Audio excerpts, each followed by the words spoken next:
So you can see here that a INT 369 KA diagnosed module has been wired into this Copeland compressor. Now at this point, we want to install the Kriwan extender cable so you can read the terminal, the module without opening the terminal box. So it would be, the port would be on the side.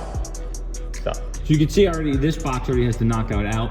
So for ease of showing the installation of this for you, you would take the gland. I've taken it apart so you can see it's 3 pieces. You would install it with this side down, put that in, take the nut, you would tighten that on the back side. Very easy and basic. Tying that up, you would then take your extender cable, you would hook it up to your Kriwan module. You could see that the extender cable has 3 prongs, and the port right there on the module. Obviously you want to make sure you align it properly. There's just tiny little prongs there. If you try to push it in on the wrong way, you could bend them, break one of them off, and you have to get a new cable.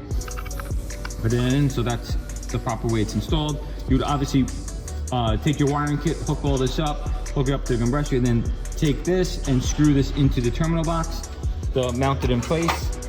Then take your extender cable, you push it through.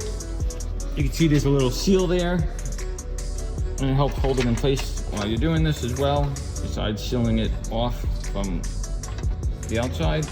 Now at this point, your extended cable is installed. So now next time you go to the job, you don't need to open the terminal box and try to read this or read the LED blink code. You can then just take your cable that you could purchase for it, that will work with your Android device or iPhone. Then you would come with your phone, you would hook this up. Again, match the prongs up. Match the prongs up. And then you'd be able to read what's going on with the compressor in the field.